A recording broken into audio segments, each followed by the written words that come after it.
we're back. This is live. We're live at the Lonely Marks Wrestling Podcast. JPO will join us in a minute, so he couldn't be here to do the, it's live thing. But we're back. Lonely Marks. I am Austin Pez Howell, back from a vacation, back with the Lonely Marks. Luckily, nothing's really been happening in the wrestling world. It's no big deal. No big stories, so there's nothing really to talk about. Of course, there's something to talk about. But Richie Goodacre is with me. Good to be talking back with him after extended absence. Excuse me. Welcome back, Richie. How's it going?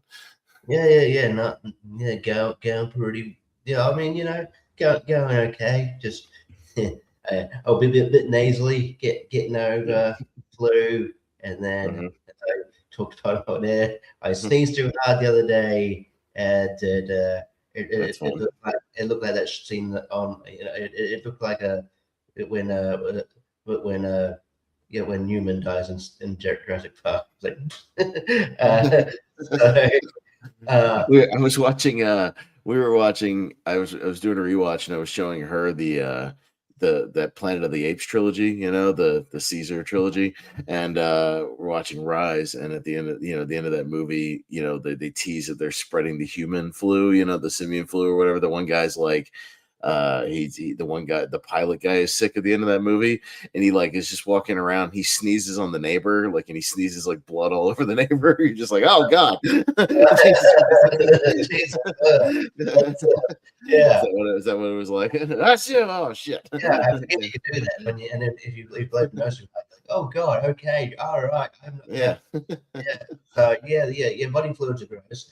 But I don't feel sick. I'm fine. I'm all good. I'm fine. It's just So it's a bit clogged up, but I am all good. But nothing happened in the world of wrestling that's worry for fantasy. And also, okay, we'll get to it. Yeah, even in doing breaks for movies or movies. Oh my god, people die. Everything just went crazy when we just wanted a break. But anyway, cool. Back now. I was just trying to go on vacation for a week. Richie was just wanted to be sick for a week. Calm down, everybody. And then there's celebrities dying left and right. So over on Wheel of Movies, we got to do tribute episode after tribute episode after tribute episode. So we're backed up on those. We'll get to that later. But it's all fun and games. That's what happens when you try to take some time off. Let's get into it first. So until JPO gets here, we'll just cover a few things. Let's get to the weekly fantasy update because I did get us caught up. Rhonda helped me out, so shout out Rhonda. We had to go through, went on Cage Match, had to catch up on 2 weeks of SmackDowns and Raw shenanigans, all left and right. So Rhonda had an amazing SmackDown 2 weeks ago. She got 60 points out of SmackDown. She was killing it just on one episode. All of her people, there was 10-man tags and 3-ways and all that. Half of her roster was on SmackDown winning matches, so she had a good one there. We all kind of did okay. I at least had Cody in a main event in there with a qualifier, things like that, and the rest of us kind of getting some points here and there. I won't recap every single thing that kind of went down. But as far as the 2 weeks go, JPO had a grand total of 90 points over the last 2 weeks. Richie had 100 points over the last 2 weeks, so not too bad. Pretty solid there. And that ended up being kind of the average because Rhonda had 90 points as well over the 2 weeks, and I had 110 over the 2 weeks. But that was just squeaking out, little things here and there. So it was a very tight race, actually, over the 2 weeks with all these, we had all those multi-man qualifiers. Richie, the 3-way Elimination Chamber qualifiers and, these tag matches, that tag matches. So we had a lot of people, a decent amount of people on the rosters, getting up on there. So your updated totals for this week, very, very interesting because Richie, you are tied with Rhonda for third place. So you are moving your way up in the rankings. So y'all are both tied at exactly 465. So tied for 465, but you're not far behind me and JPO. Again, anything can happen on these PLEs. We'll see what happens because I have once again taken the lead over JPO, but only by 10 points. So JPO has 530 and I have 540. So I have taken back the lead, but just temporarily. Again, we got a PLE coming up this weekend. We have another SmackDown, another Raw. So anything can happen with that additional PLE, coming up this weekend. And, there's 6 people in each chamber match. We can have winners there. and then some additional matches. There's even rumors, and maybe we'll talk about in the news, Richie, that they might even add a Drew McIntyre title defense. Maybe I'm hearing rumors about that. Maybe, I'm not sure. Yeah. They better get to it. Yeah, I know. Literally, there's one more show until the chamber, but yeah, that's our standings right now.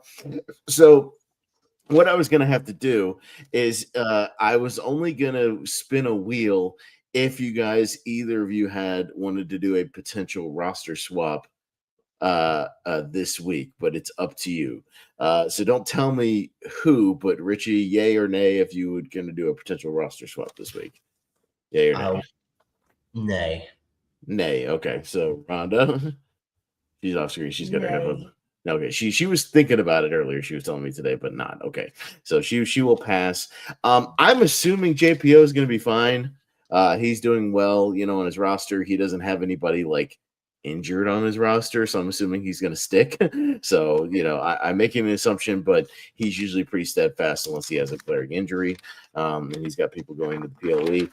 Unfortunately for me, as we'll get into the news, this vision thing might be cursed, Richie. We'll talk about it in the news. My God, it probably just needs to end before it takes out everybody on the roster. But I've burned 2 already. I did my thing with I had to drop AJ because I was like, well, maybe he'll come back, and then all of a sudden we'll talk about it in the news again. Oh no, you're just going to the Hall of Fame right now. So okay, great. So all right, so we'll talk about that. I picked up Roman as a wild card kind of for WrestleMania season. And then, instead of AJ, I picked up Bronson Reed of the Vision. And now, as we'll get into more in the news, he's got to have surgery and he's going to be out indefinitely. Okay, great. Sounds good. Shit. Son of a bitch. He's out again. So, I don't really have a choice with this one. I have to burn. I have one last one as of right now. I need to win a PLE prediction to get another one back, but I don't have a choice. Got to burn the Bronson Reed. So my only contemplation was who to go with because, fuck me, is Royce Keys ever going to debut? Or is he just going to do dark matches off to the side? I don't know. I don't know what they're doing with it. I don't know whether they're building him up to do dark matches to go to. I assume SmackDown because main event takes place SmackDown. Yeah, and then obviously he's bypassing NXT, but maybe not. It's not obvious. I don't know. I don't know. I can't tell. I have no idea. It's not clear. So I don't know. So I considered that, but I don't know when he's going to debut. Rollins would be interesting, but I don't know. I know he's trying to come back in time for WrestleMania, but let's say hypothetically I picked him up, Richie, and he comes back the week before WrestleMania. That's 8 weeks from now still. So, I don't want to just be sitting on that, until now, and he's not producing anything. So I will go with somebody who's still active, who has a match this weekend, and who does work frequently, and nobody has him. I guess I'll just take Finn Balor for now. So I'll grab Finn Balor, who at least has a title match this weekend. I don't think he's going to be in the main event picture after the Elimination Chamber, but I still have a sneaking suspicion he'll be involved with something. You know what I mean? So, he'll at least be on Mania. He'll continue to do things. He seems to still work a lot. So, I'll just go ahead and pick up Finn because nobody has him yet. So that's my official roster swap, and now I'm down to 0. So I'm down to 0. I need a PLE prediction win, which we have potential this weekend, as we'll get into when we get into the actual predictions. But so there you go. So I'm dropping Bronson for the Balor. So. And we'll at least get that rocking there. But all right, well, if there's nothing else business coming out of the fantasies, well, let's jump into the news then, because we just touched on a few little stories. Screw it, let's just talk about Bronson Reed first, because I think that broke first. Anyways, he was breaking up a pin or something and landed wrong on his bicep, right? Something like that. And kablooey. He was in a triple threat match with they call it the original El Grande Americano and Jey Uso. He was diving to break up a pin, and then you could see him looking at his arm, and just and then he rolls out to the outside, and he never comes back in the ring. And and then you could tell that was a plan for it because I mean Jey Uso looks like on him kind of concerned, and then they go audible. Jey Uso wins the match because it's clearly obvious Bronson Reed is supposed to win the match, Yes. and then I'm like, I'm like, well, hopefully it's an injury scare. Then they announced on the show, oh no, he tore his bicep. Like he tore, not just like, had a stinger or had a pull, something, he'll be fine in a couple weeks. No, he flat out, he's out, probably gonna need surgery. And I'm like, oh goddamn. And the next day or two came out, it's like, Bronson Reed out indefinitely. And I just went, ugh. So my question to you, Richie, yes, you got it right in there, your tagline there. Is this vision thing fucking cursed or what? What the hell's going on? Should we just end this thing, like, and move on to other storylines and put these people in? Because the only two members, Austin Theory and Logan Paul, and they're not the original. They weren't the original members. They were brought in after. None of the other original three are all out with injuries right now. So you only essentially have Paul Heyman, who's one of the original guys behind the thing, with the tag team, in his pocket, and that's all he's got. That you don't have Rollins, the original guy. He's still kind of. I've heard that he's rehabbing his ass off. I mean, I've seen him on like all that NFL stuff, with football. Richie, you've probably seen some of that, where he's been making he's out there making appearances and whatnot. He looks like he's fairly fine, but I guess he's not in ring shape yet. And Braun Breaker is that's still like mysterious. Like, we haven't been getting a lot of updates on his thing. It's just like, the thing was successful and he's rehabbing. That's like all we know. Whether or not they'll be back in time for WrestleMania is up in the air. But now Bronson's out definitely. I mean, what do you do with just Logan Paul and Austin Theory, Richie? I don't know. It's like, what do you do? It's just a shame. It's like the big. It's like, not know if it's Austin Theory, but if it was just him that went down, you can make do. But like, it's the major. It's the people that, like, it's like, oh well, like, because obviously Seth is the original leader. It's like, okay, well, they took him out. Just to of injury. Okay, well, Bronson. Well, Bronson, Braun Breaker. He's a he works as a leader. I don't know. And then they clearly were making Bronson Reed the leader because the Vision came out to put Bronson Reed's song, and I don't know. I don't exactly know what you do from here. That it's just one of those crazy things. I mean, I don't like. I mean, it's supposed to be. I mean, I guess they imply all the time that masked man that always attacks him is Seth Rollins, but I mean, I don't actually. It doesn't really look like him necessarily, but I guess it might. I guess it was supposed to be, but they're probably putting the pin, like, the hold on that storyline for now. So I don't know. I feel like, I mean, as if WrestleMania wasn't already like in a flux as to what they're going to do. So I'll get to that as well. But they're probably like, hey, AJ, you want to have like your actual final retirement match at WrestleMania now? We need something. Can you wrestle somebody? Anybody? Come on, please. Can you please just do it? Like, Ray's in the Hall of Fame, and he wrestles. Yeah, he wrestles. He sure does. Yeah, I mean, he still gets injured a lot, but he wrestles.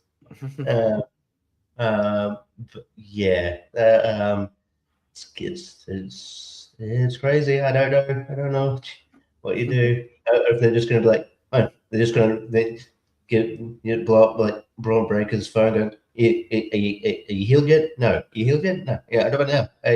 You still fine? Are you feeling fine? Crazy situation. So we'll see how that develops. But as of right now, he's gone for quite some time, I'm assuming, at least for the next couple of months. So Bronson's out, and I'm assuming that affected the chamber match, because I do think they wanted him in there because, you figure most of these, chamber matches or like a war games type match, you want like the big monster in there, for like when you hit the, you enter them into the match as like the big physical threat, right, Richie? And they really don't have that now, in that match, because it certainly isn't Jey Uso. Like, are we going to get run it back in the middle of the chamber? I don't know. He's I gonna turn guess. himself. He's gonna turn himself heel by doing that shit. Yeah, no, 100%, and he's going to do it at the damn chamber, and yeah, it'll be interesting to see the reaction because they're going to be in Chicago. So I don't know about how that's going to go over in Chicago. You know what I mean? That's a pretty hostile wrestling crowd. So yeah, we'll see how that goes. I don't know. Any thoughts on Bronson Reed, babe? You're off screen. I was just gonna say, I mean, all the original 3 are out. Yeah. And that stinks. So. Yeah. Especially going into Mania, yeah, because you can't pay off any of these storylines you've been setting up. You can't move forward with anything. You can't, it's not like you can just sub in more people, just, hey, who else is laying around on the roster not doing anything? Okay, you be in the Vision now, you know what I mean? So yeah, who else do you do? I don't know. I mean, I think they have to change the whole storyline for WrestleMania now because of all 3 of them being out. Yeah. Well, they definitely got to do something different with, I'm assuming something different with Logan and Austin. So, yeah, I don't know. I mean, hey, here's an idea, guys. Maybe revamp your tag team division now. Have them maybe win the tag titles or something. Do something because, my God, the quick side rant about all of our rosters, by the way, Richie. When the fuck are they going to feature tag team divisions on either one of these shows anytime soon? I forget who the tag champions are. I don't know. Oh no, it's the MFT, right? I forget they won. Yeah, it's the Freebird rule of the Tongans and whoever. Yeah, right now. Yeah. And then on Raw, I completely forget all the time. Who are the tag champions on Raw? I don't even know. It's not New Day, is it? No. I don't even. All right, now I got to look it up. What the fuck is going on? Yeah, this is bad when you haven't featured them so much that we don't even literally know. All right, where are the champions? Let's see. Julia. Okay. The Usos. When's the last time they defended it? Yeah. That's the problem too, because like it's still like the Usos are too, but Jay's still getting singles matches. Yes. Jimmy but I feel bad. Jimmy isn't. Jimmy's not. He just comes out with Jay, like during his entrance, and then just hangs out and holds the belts, I guess. No, here's a fun fact, Richie. This is bizarre. I drafted Fraxium. Fraxium has not had a tag team match all of 2026, to my knowledge. It's not had a single tag team match together on television. And when they have shown up on TV, they've been wrestling singles matches against random star A, random star B. It's been like Nathan Frazier versus whoever, Axiom versus whoever. They haven't even wrestled a damn tag team match on television. How is that possible? You have the best tag team in the company right now, and you're not doing jack shit with them. So it's bizarre. They've been too busy. I think either like they've been feuding with Johnny Gargano as when they've because they've been fighting as to like who's going to answer like the United States Open Challenge, the Carmelo Hayes Open Challenge. It's like that's cool. Like it's cool to establish that they do single stuff now and again. But like at the end of the day, you're also a tag team. But there are if you're worried about the state, there are tag teams in NXT. You can. I've said this before. You could bring them up. Hank and Tank. This actually could be a good transition into another news item. The Vanity Project, also known as Swipe Right, won the tag titles on NXT, and they're a cool act. They're I've been hanging around with Ethan Page lately. But again, another guy lost his title. Another guy lost his title. Tamales Born is a really good wrestler. So, but it says, but like. I don't know. You just bring those tag teams up, man. Make the tag team division like Street Profits haven't wrestled for about 4 months. No, that's what I mean. Like Rhonda has the Street Profits, and they haven't been on television at all either, and freaking forever. Yeah, like where's the Motor City Machine Guns? They haven't been on television. JP's got them. I'm sure he's happy that they're not doing jack shit either on television. Like, what The the fuck Viking, are we doing? I think the Viking Raiders are doing stuff in AAA, but like before that, they were getting the shit kicked out of them by Obafemi. Yeah, the one appearance they've had on Raw all year is them not even having a match, just coming out for some match, and then Obafemi just come out and beating their asses and like look like geeks in 30 seconds. So, yeah, that's all. That's it. So, yeah, what is the tag team division is dead in WWE right now. Like literally, it's fucking dead. So I don't know what's going on right now. I thought it was just Vince that didn't like tag teams. I'm guessing it's Triple H too. Yeah, Triple H doesn't give a shit. I'm skeptical that we'll even see tag team matches on WrestleMania at this point because you've done nothing with any of them. So, it'll be one thing where throw all the tag teams you got into a turmoil match or something, whatever, just a random thing, just to get them on Mania.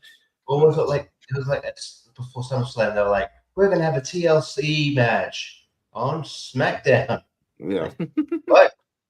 Like. Do it. Like I know you're trying to like. It's like the end of because it's like the anniversary of the first one, but the first one's at SummerSlam. Mm-hmm. Do it at SummerSlam. I don't know. I don't know if you not even that. If you've got two people backstage doing not much, go. Hey, let's try them out as a tag team. Why not?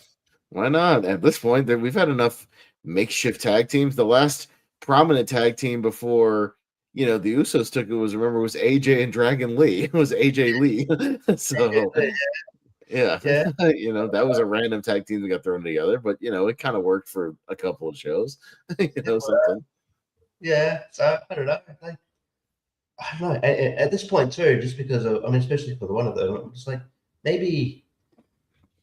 I don't know. I still want to see like Penta like obviously win like the Intercontinental title or something, but I'm like also I'm like just due to the tag team situation, like just put the Lucha Brothers back together. Put the Lucha Brothers back together and then call up the damn Psycho Clowns from AAA and have them feud with the Psycho Clowns. That'd be awesome. You know what I mean? Like you got access to not only NXT, Richie, but you got access to AAA and TNA. You can pull up tag teams from all three of these areas and boost up your tag team division. And I'm sure any of these tag teams would be happy to be on WWE television. You know what I mean? Like do something. It's not like there's not pools of places you could pull from. You know what I mean? Like to make things work. So. Yeah. There's a fair few. There's tag teams that obviously, like you. There's also tag teams in like Evolve. Like, I don't know. There's people you could. I don't know. Just you can call up Dark State, whatever. Do something, anything. Yeah, why not? And then like the cool thing about Dark State is that not only do you have a tag team on your roster, you got like extra like 4 or 5 people because there's like it's a faction. So there you go. And they could like be any number of like a tag team. They could offshoot their own other tag team. I don't know. It's just it just seems like crazy. Like I don't know what and it just seems like it's weird. There's such an aversion to tag team wrestling on one promotion and AEW, especially like because I went to the house show. There was tag team matches all over the show I went to. Yeah. You had like. Even what was the 2 matches that were announced for your show were both like women's tag team matches, right? So you at least had that going for you, right?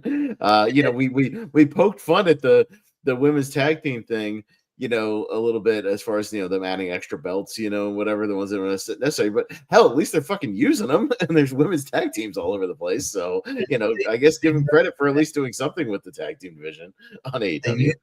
They're using them. They're giving them names. They have their own entrances. Yeah, they're like sticking to them and writing them out. Yeah. People debuting on house shows, I wasn't expecting like the Iconic show up. I'm like, what? Yeah. So speaking of that, you'll have to run back how your experience was. I didn't hear that was while I was gone. What went down on your house show because they had the Grand Slam, obviously the Grand Slam Australia show, but you had this this House house show. Yeah, House Rules. Like the next day. So how did that go down? Any good highlights from that? Oh yeah, no, it was good. Like they did. They like to highlight a lot of the some Australian talent. So like you had the like they had a sort of former sort of P, like a guy that I've sort of shouted out for a few times here because PWG guy sometimes. Adam Brooks, it's a really good wrestler. He took on Billy Udo in a short match, and the crowd were kind of funny. The crowd were funny. They're going, "Where's your hair at? Where's your hair at?" That was really funny. I felt when Mark Briscoe came back out, I felt really bad for it. I don't know if not anyone included him on because he goes, "Ah, man, I love Australia. I love kangaroos and I love didgeridoos. I love wombats. And when I'm done after long day of hard work, I just sit down with a big old bottle of Foster's." And people went, Boo. If there's anything I know, even from knowing you, Richie, is that Australian people don't drink Foster's. Australian for Yeah. beer. Like that's what American people think Australia drinks, and you don't. You just like it's like if you tell a German person to drink Beck's or something, you know what I mean? Like they don't drink that. It's ridiculous. No, that's not what. Yeah, like an Australian person orders at a bar, right? So. Yeah, Yeah. so he got confused when they're like, because they're Yeah. like, yeah, kangaroo, yeah. Yeah. But yeah, that was like, and then yeah, like they, like you mentioned the inspiration former iconics like came out because like there was this independent these Australian independent wrestlers that came out, so, and they're like, okay, who are they versing? Assuming that was going to be the Brawling Bird or something.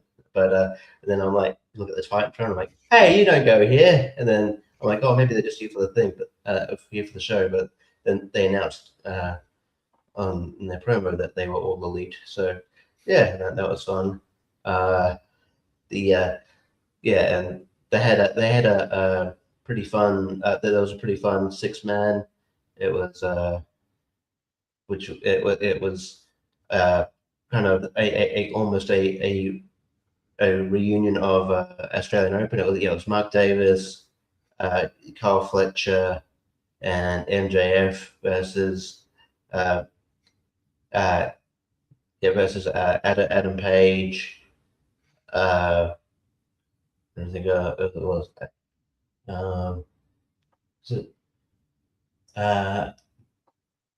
Adam Page. Who was it? Adam Page, Brody King, and Robbie Eagles is Okay. so Robbie and yeah, like so I think he got the New Japan Tag Champion, but yeah, I think if he decided to leave New Japan, he might be snapped up by AEW.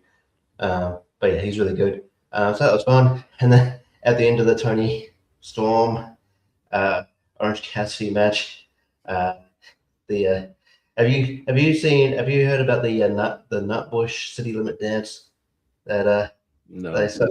Australia Tina Turner became really popular over here because of the a campaign she did for like the National Rugby League in the 90s, and then like she just, and then I don't know whoever started it, but like whenever the Nutbush City Limit came on, it was like someone created their own dance with like like a just a kind of like a almost like a line sort of dance, and then so basically Tony Storm came out and then it's got all the sort of Australian talent, which was like Mark Briscoe, Carl Fletcher, Robbie Eagles, and Harley Cameron, and they all did and I don't think Carl Fletcher knew what he was doing, but it was fun. but yeah, but Tony Storm was funny when Mark Briscoe came out. He goes, "Hey, come out here, come here, Mark Davis. Come here, Mark Davis. Oh, look at you, my big handsome hairy daddy. Come here, yummy." And then Carl Fletcher came out. He goes, "Oh, yeah, Carl, look at Carl Fletcher, so talented." And I thought I was gay.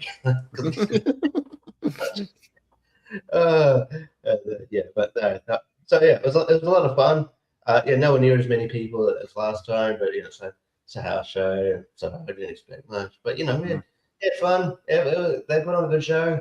I do feel like maybe someone told Tony Khan like to maybe turn it down, like because you know how sometimes you'll get on the microphone and just yell. No, he was normal. So I'm like, all It's right, like cool. you have a microphone, you can just talk, and the microphone amplifies your voice, Tony. You don't need to go, I love being in Australia, everyone. It's so great to be here. Yeah. Yeah. You can just come out and go, hey, everybody. Oh, so happy to be here. Awesome time. Yeah, you can just talk. It's fine. Yeah. No, he was actually quite normal. So yeah, no, it was a really fun show. I got a Babes of Wrath t-shirt. It is white though, so I gotta really be careful not to spill shit on it. But anyway. Right. If you notice, yeah, I tend not to wear white shirts only because not only do they not look good on me because of my, let's just say, my curves of my body, but yeah, tend to, if you eat with it, it's gonna show really bad as opposed to, if I get ketchup on a black shirt, you can wipe it off and then wash it and you won't see it. But yeah, spill any kind of beverage or anything on a white t-shirt and you're in trouble, like a lot of trouble. So yeah, I tend not to do that.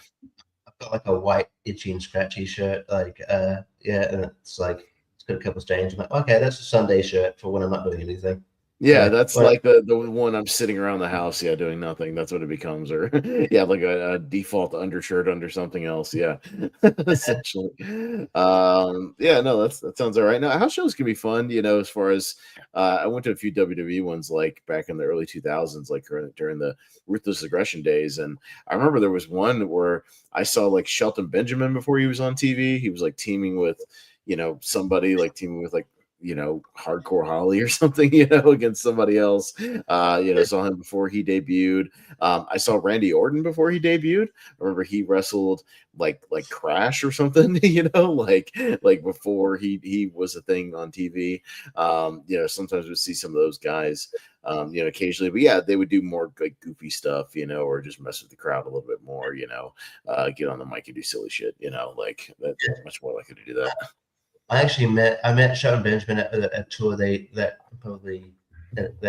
happened here probably like almost 20 years ago now. But but I wasn't expecting to. I was just in line for merchandise, and he was helping out. He was at the counter, so he gave me the shirt I bought and swiped my card.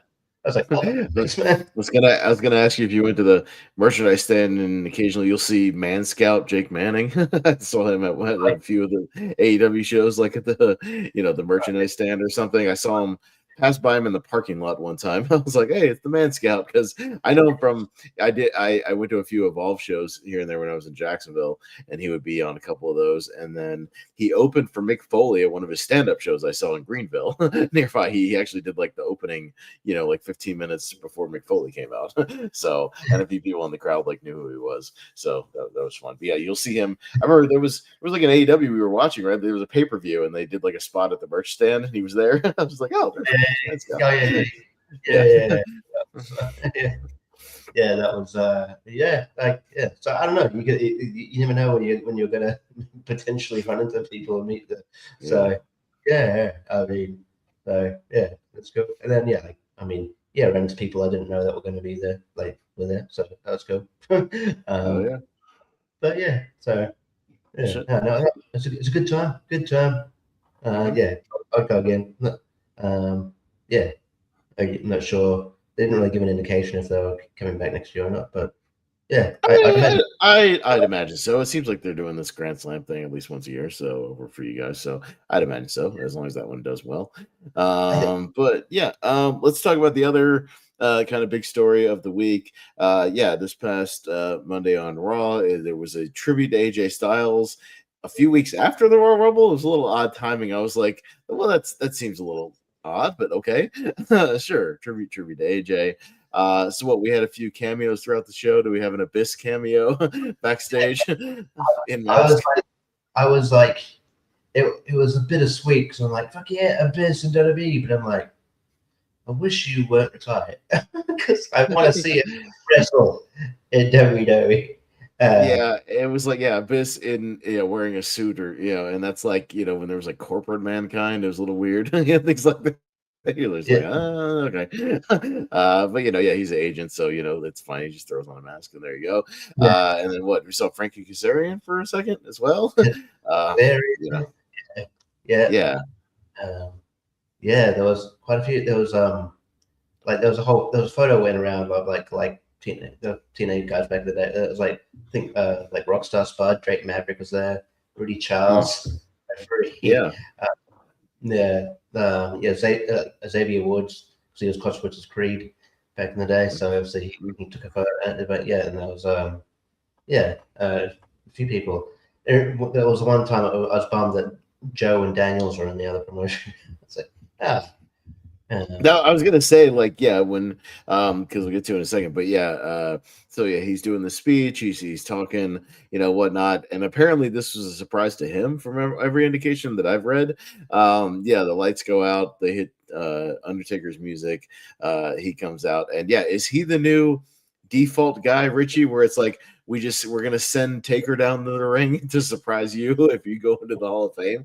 Because didn't they do the same thing with Stephanie with her thing? Yeah. I feel like that would be more. Yeah, that definitely was more because that was a long time. That was at WrestlePalooza, which is way out. You don't expect a Hall of Fame announcement then. So yeah. But maybe he'd be the old. I think if he did it too many people clue on. But even I was watching a recap of the thing was like Brian and Dave and Brian's like, oh yeah, and he had no idea, and then Dave's like, well, you should have. Shut up, Dave. just shut up. Although, did you see the people? I saw some discourse online being like, when you turn out the lights, we all kind of half expected him to be doing the meme thing where he would be standing behind him like the Boneyard match, like the meme, glaring at him. I expected them to hit the lights and then be just staring behind him, and they kind of recreate that a little bit. But no, he came out and I mean, AJ definitely, when you watch the actual promo, he does look genuinely surprised when he says that, when he kind of is gearing up to it, So I guess that was, the real reason behind it. I don't know. I have my suspicions that it's like, all right, we know AEW is about to offer you a lot of money to come over there for a final tour. There are other interested parties. Maybe if we just go ahead and put you in right now and then offer you a coaching contract, because that's by all indications he's either signed or about to sign a new contract to be essentially an agent or a performance center guy, to help out. So that's kind of all indications of what he's going to do going forward. It kind of feels like one of those plays of let's get ahead of the offer, that's going to be on the table from the other people. I don't know. What do you think? That's kind of what I thought. I thought initially, I mean, he did that interview on the Good Brothers podcast where he was like, no, this is the Good Brothers have a podcast. Yeah, talking shop. Okay. Does every wrestler just have to have a podcast now? What's going on?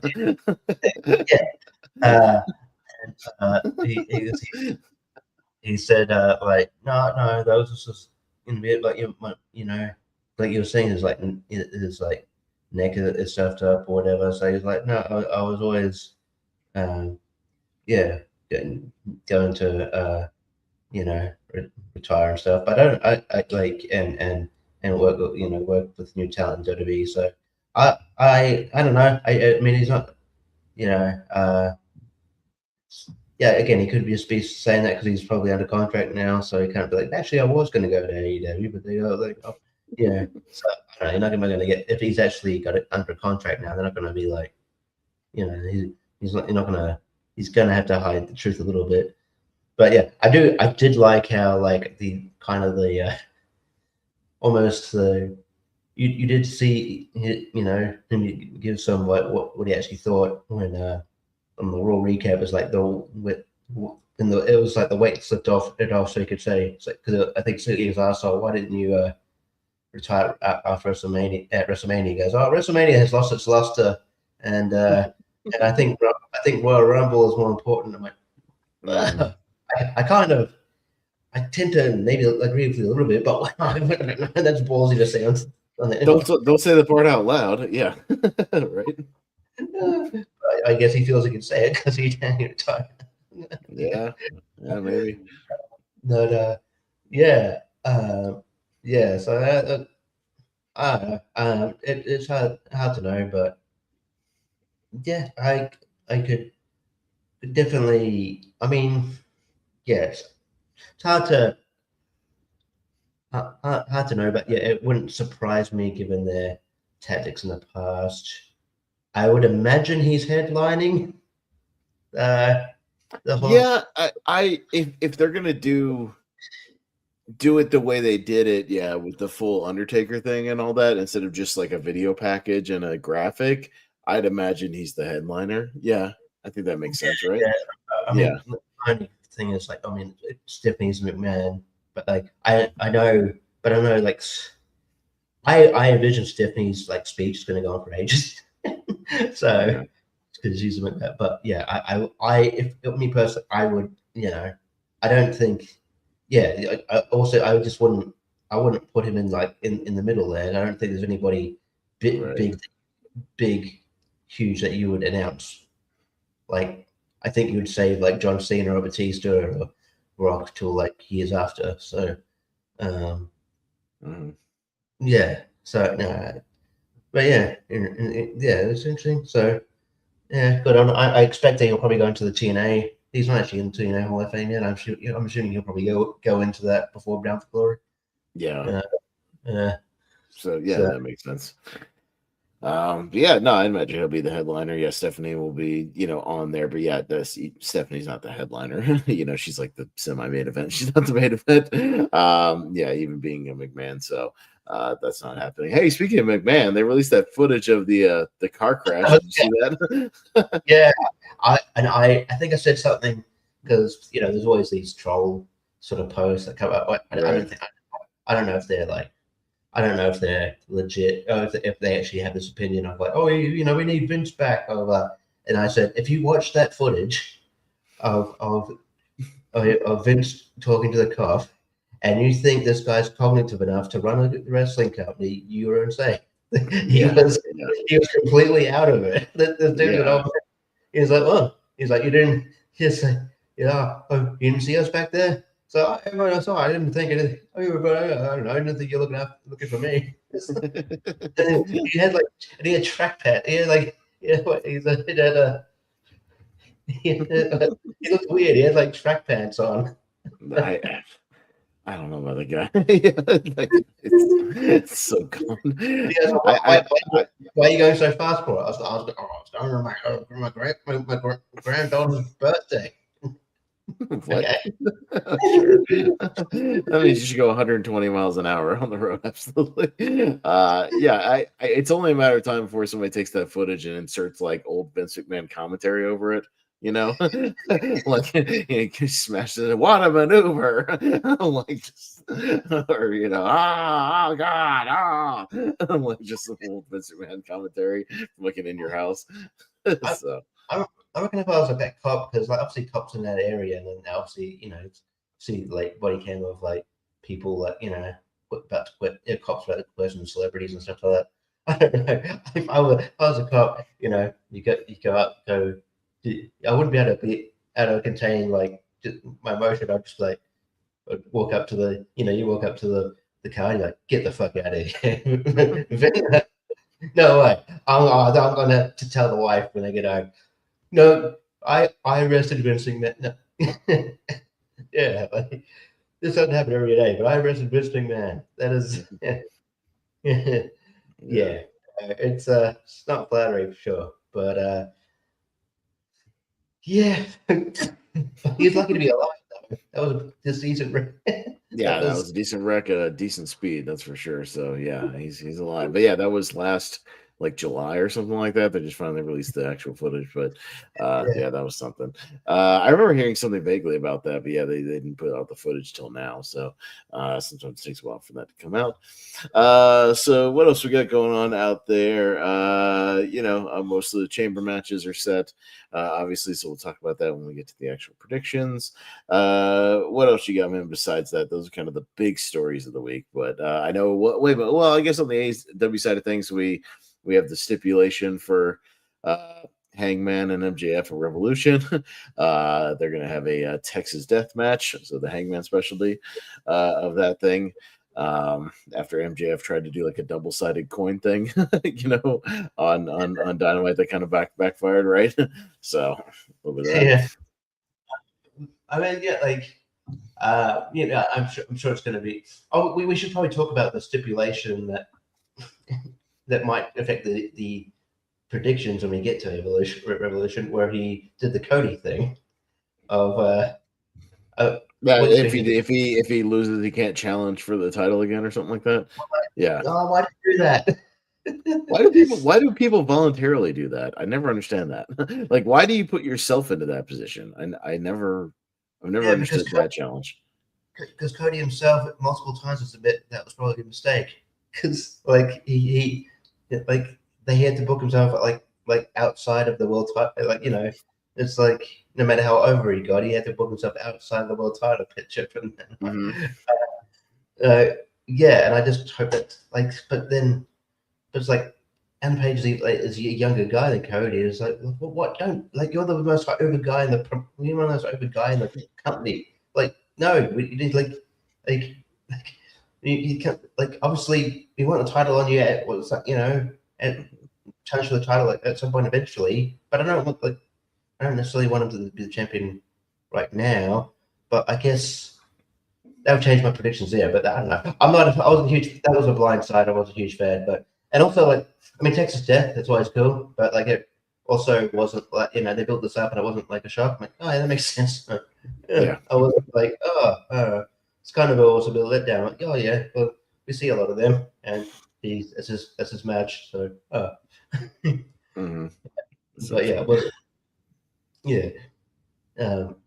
I guess also in the AEW front, Penelope Ford can't catch a break. Yeah, she caught she injured her foot again on that moonsault. She just straight up moonsaulted the floor. That was not good.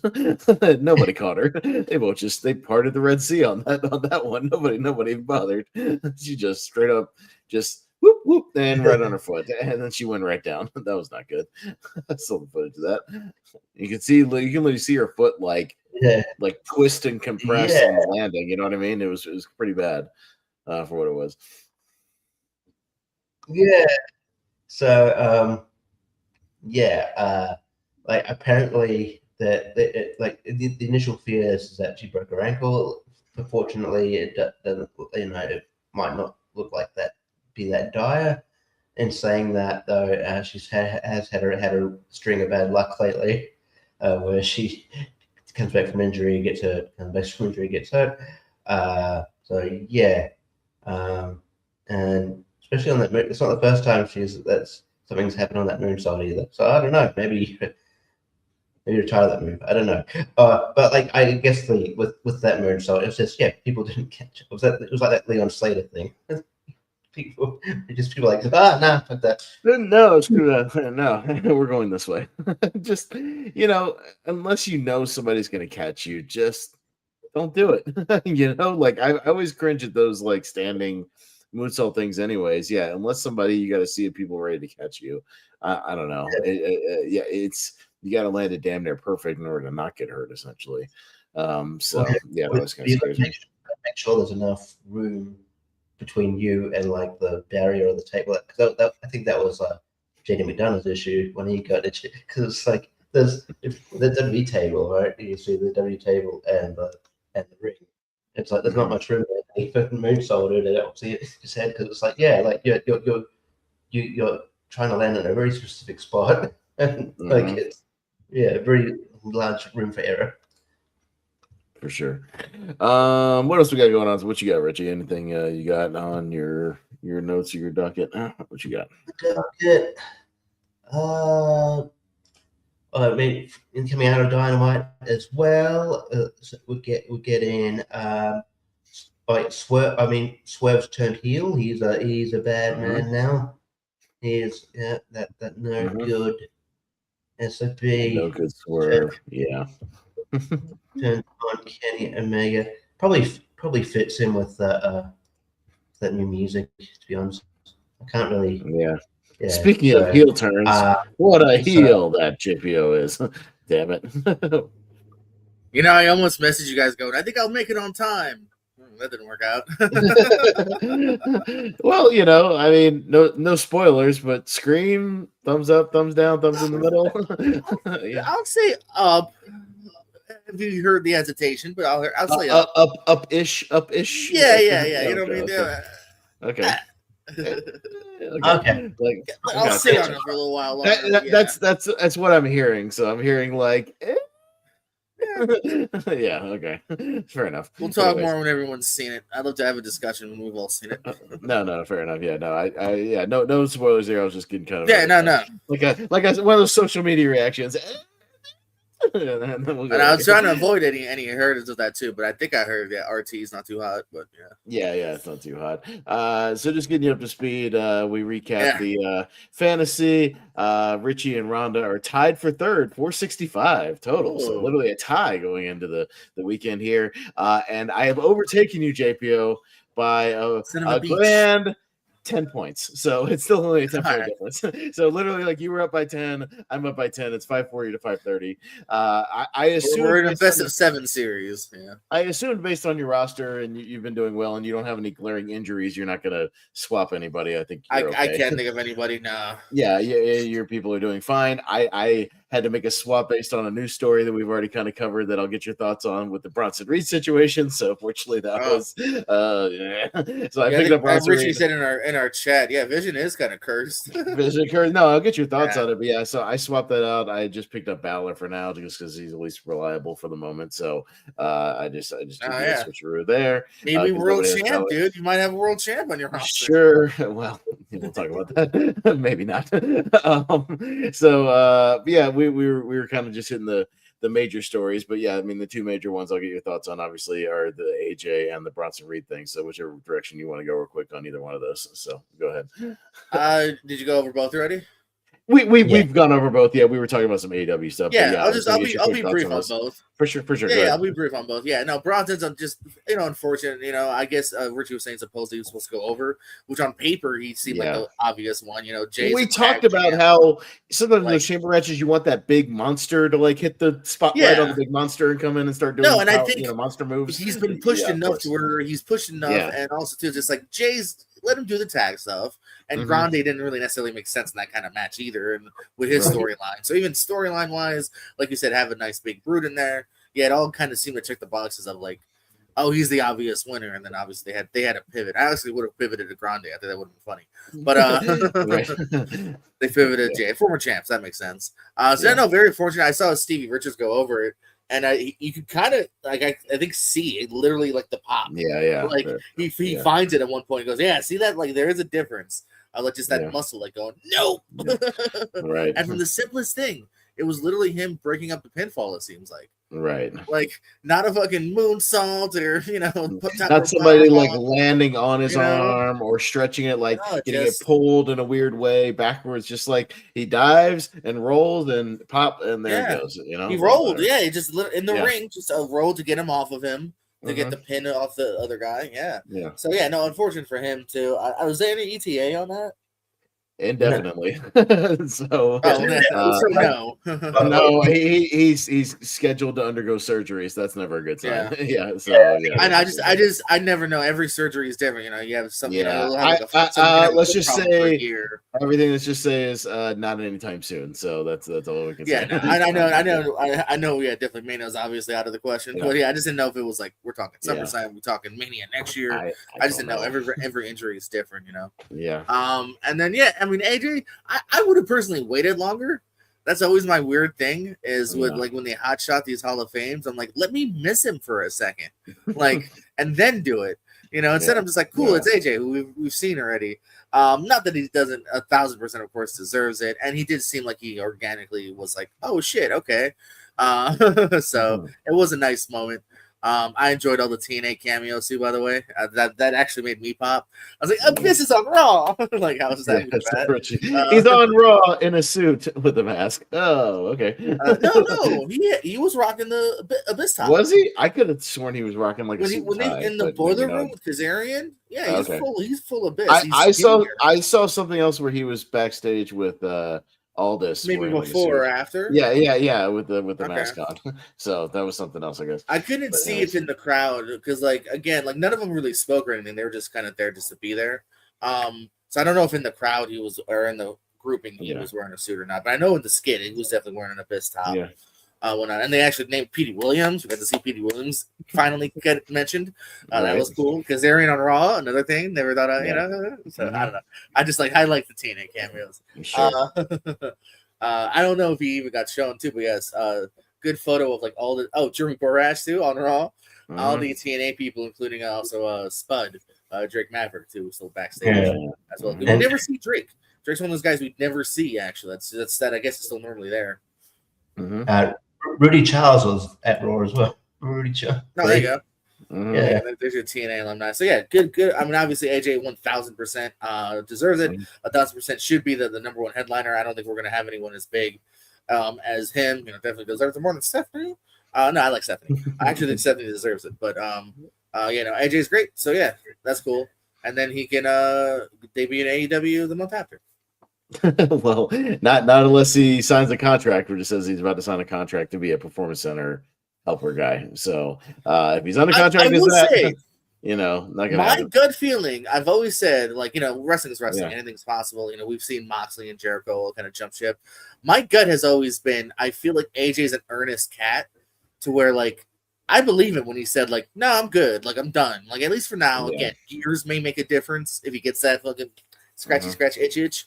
But, like, for now, I've always felt like people were like, I saw even some big YouTubers were like, oh, he's going to be in AEW. There's no way he's not going to want to wrestle Omega and all those friends. It's like, no, I think he's earnest. I think he's not a guy that seems to put on a facade. I think he's like, no, you know, I want to be with my family. I want to, you know, do some other shit, you know.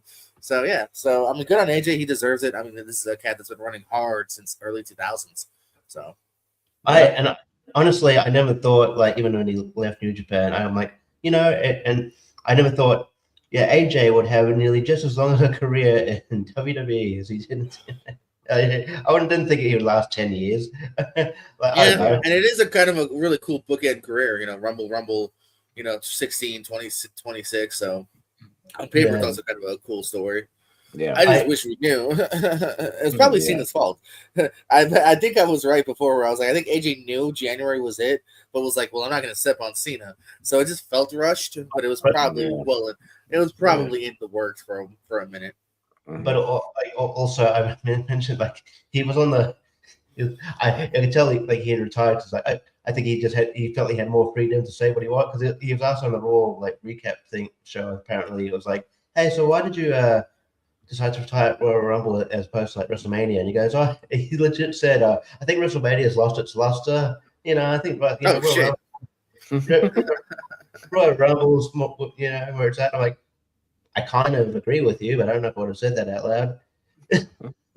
I don't know if Rumble has more luster than Mania, though. I don't know. Well, Rumbles are also hit and miss sometimes, but that's kind of cool that he's like not holding back. Maybe like, it's because maybe because the fans are in a slump, because it's like, oh, it's in Vegas again, and next year it's in Saudi. True. So maybe the fan from a fan perspective, we're like, oh yeah, Mania that I'm not going to. Okay, great. Another one. Yeah, aren't ticket sales? Isn't that another piece of news? Aren't ticket sales on? Yeah, there was. Yeah, they had like an emergency meeting that they to, like, you know, talk about the fact that the same time last year, they're down 10,000 tickets the same time they were last year at the same time. You know, 8 weeks out or whatever it was, 7-8 weeks out. So ticket sales are not doing so hot. And, you know, as we've said, when you charge $300 for a nosebleed seat and then a $700 combo ticket for a nosebleed seat for both nights, and you're in the same place you were last year, so you're attracting less people, who came last year. That's an issue. It just is. Well, no, I was gonna say I've never been one of these people, but like I know people that are like, this is their vacation. Like they pivot around Mania each year because it's a fun. It would be a fun idea if you were like, we're hitting up New Orleans, and next year we're hitting up Vegas, and next year we get to go to New York, next we go to Florida. But I can see someone being like, oh, it's Vegas again. I just did it. I did all the Vegas shit. Rhonda and I were gonna drive down to New Orleans if it was gonna be the New Orleans one this year, which it was supposed to be. You remember when that thing when The Rock did a video talking about how that was also that's a whole nother like kind of shittiness. Yeah, that like they kind of lied and pivoted. But New Orleans is like an 8 or 9 hour drive. That's like the same as driving from here to like Orlando, which I've done before. It's a day drive. I could get down there and not even necessarily go to Mania, but again, do all those Mania festivities, the other indie shows, the fan fest, the watch parties, the meetups, the convention, the Legends convention, whatever. Those people got really screwed. I think they finally worked it out, but like for a minute there, High Spots and like Game Changer, like we fucking already booked. We booked venues. We booked, whatever. Yeah, we had a convention center booked. Refundable to go to a hotel and be like, never mind, we don't need 200 rooms. Right, exactly. Not only are they like they're doing everything except like permanently lowering tickets. I think they did a kind of flash deal on a weekend, but it didn't make any difference. Like, no, you got to permanently lower the cost. But like, what else are they doing? And they're doing it for Elimination Chamber as well. Is they're blocking like watch parties, bars, at bars, so people can't like watch. So people will have to go. That in their mind, people will have to go and watch it. Like, no, what will happen is people will turn away from the company and just go, fuck it, I'll watch AEW. I'll watch nothing. Yeah. No. And the other point I was making too was like, regardless of where you live, like I said, I was saying this could turn off with being in Vegas for the second time. Would turn off even people that were willing to travel because they don't want to travel to the same place again. Like that's not fun. Yeah. If you already Vegas it up, like I don't need to Vegas it up twice. And Vegas is expensive to travel to. So like, the people who did it last year, they were like, okay, great, I did it once. I know. Great. Okay, I found out, and all right, I'm still financially like Tiger King. I'll never financially recover from that vacation again. But like you said, go to a different place. New Orleans would have been cool. It's a different location. It's a different vibe. It's a different type of town. So New Orleans, they haven't really done a good Florida one because we got screwed over from the pandemic. Florida would be nope. You got all sorts of options. Even I don't hate the international idea of like a Canada or something too. Well, and I remember like the Twin Cities was on the table, like a Minneapolis thing, something like that. Some of those big northern city like that. Midwest northern kind of thing. Down with or Nashville or something kind of in the middle of the country would not be bad. But I and then when I heard the actual Saudi numbers, where I heard something about because they're going to places now where they can either get a tax break or like money for booking the show there or something. There's some kind of economic value. I heard a number that Saudi was paying $200 million for WrestleMania. It's like, holy shit. and WrestleMania, they made $66 million last year off of WrestleMania between the ticket sales and the whatever and the tax breaks and all that with Vegas, which is why they're going again. But bro, I heard a $200 to $250 million thing of what they paid for Mania. So they're just strictly going for the money. That's what it is. Yeah, that's what their bottom line is, obviously, for years now. Yeah, 200 million. So it is what it is. Switching gears just quickly, I just before you got to check out, Austin and I, it was just humorous that because I was talking about the state of the tag division, we forgot that Usos were tag champions. I guess it's not. This is the past thing with the chamber. It's not necessarily what the plan was, but like, they treat. Because I know Jimmy's been. I don't know. I hope everything's okay with Naomi, but Jimmy's missed several Raws. Like, you know what I mean? Like, it hasn't been again a focus point of the division. So I kind of want them to give the titles to how it got spring off of that was I was looking over our rosters that we all drafted these tag teams, and some of these tag teams have not even appeared on television in 2026. The Motor City Machine Guns have not had like basically a tag match on SmackDown this year. The New Day have not had a tag team match this year. I have Fraxium on SmackDown has not had a tag team match this entire year. Wow. Okay, that's not a single that's one. pretty sad. Not a single one. The rare appearances has been random singles matches with like Nathan Frazier versus whoever, Fraxium versus whoever. The Street Profits have not been MMA since like October or November of last year. You know, like I mean, what the War Raiders, my one War Raiders appearance was a non-match with Femi. You know what I mean? Like, did you guys know a new you know, usually when the White Six wrestle, it's usually Gacy and Loomis. They actually had Eric Rowan and Uncle Howdy debut as a team on Main Event. Yeah. So we were tangenting off of that too for a little bit. I brought up the fact that Vanity, is it the Vanity Project won the NXT tag titles, and that's where they're jumping off from that is but yeah, and they could bring up a couple of NXT.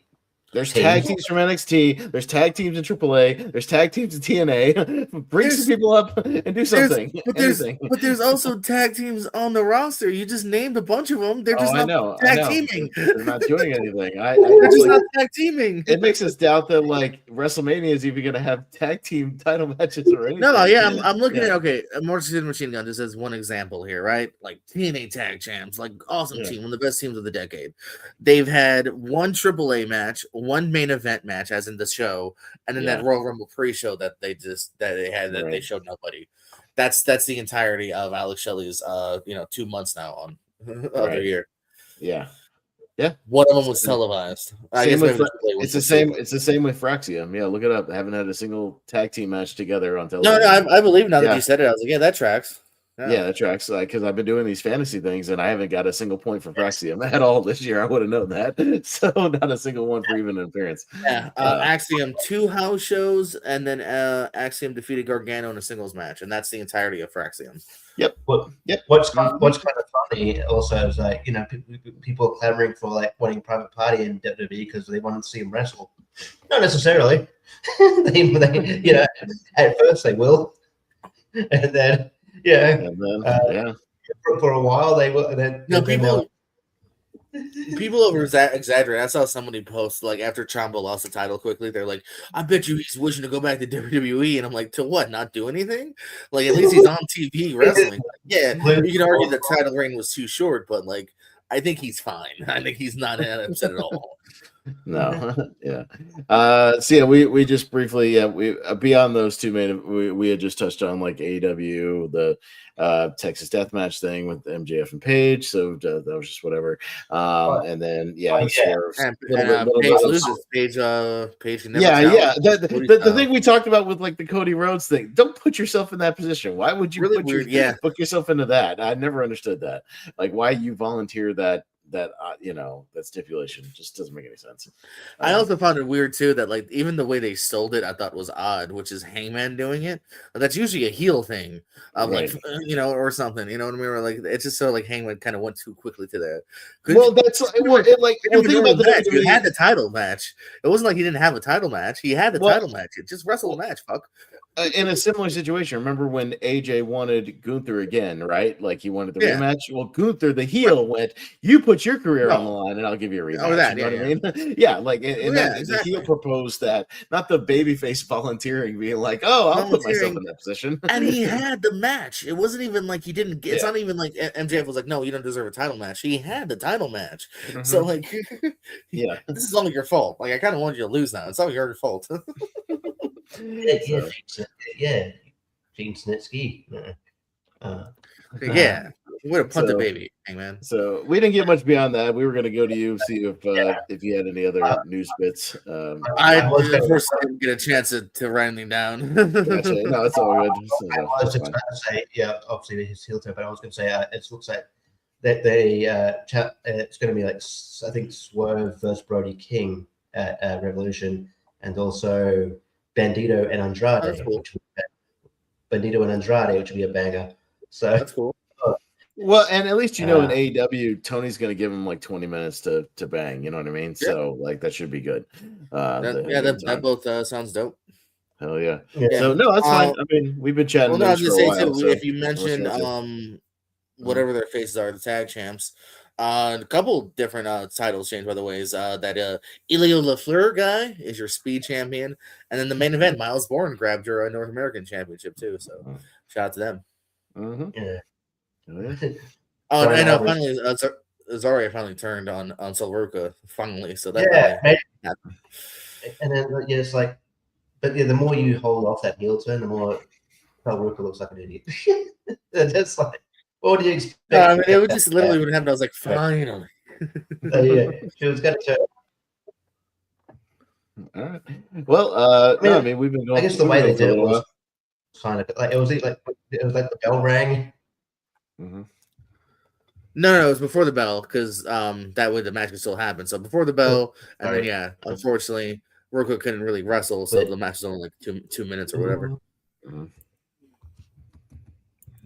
All right. I mean, Rich has been kind of walking out for a couple times. So I was gonna say, we'll go and start getting some predictions because I got Rhonda over here if we want to go ahead and get some Elimination Chamber going. We'll talk about that. So she's over here. She's here. She's listening because she wants to. Obviously, she has stakes in the predictions. Having a roster to talk about. So and just the thing as JP was pulling that up, keep in mind. We did additional predictions last year for the Chamber. Since it's only 4 matches, we had to kind of do a few extra things, to kind of do that. So you can keep this in your head when we get to those matches. We predicted the first 2 people that are going to start the match. So essentially, the 2 starters, and then both the men's and women's. So you'll get a point for each one of those if you predict those correctly. And did we also predict last year? I can't remember, Richie. Did we predict who was going to last the longest? Did we do like an Iron Man sort of situation? In either one of those? There was something else we did, or something to boost. Yeah, to boost kind of our prediction stuff. I know we did the first 2 people in each one for additional points to kind of balance that out. It was either that or the total time for the Elimination Chamber, something like that, I think. So we can predict one of those. It might have been something like that. Any thoughts on that? I know we did the first 2 people, JPO. Any other thoughts on what we could do additionally in these matches to kind of do some additional points? Anything like that? I mean, I think between 4 matches and then the 2 people, they would be one bonus point per each one. That's person. 4 bonus points. Yeah, so, we can do that. So just consider that. We'll I'll write those down. That's 8 potential points you can have or lose. Yeah, so sounds good. Yeah. All right, well, JPO, we'll pull this up and throw it over to you. Rhonda's here, so I'll write everything down. But yeah, we only got the 4, so I just brought up the website. Okay, no, that's fine. But you can, I guess, we'll start with the, 2 non-chamber. We'll go bottom right. So yeah, we'll do that. We'll do non-chambers. Non-chamber. Yeah, bottom right here we got the women's intercontinental title, Becky Lynch versus AJ Lee. Some are surprised that they're hot shot in this, but I guess it's because of Chicago, I would imagine. Yeah.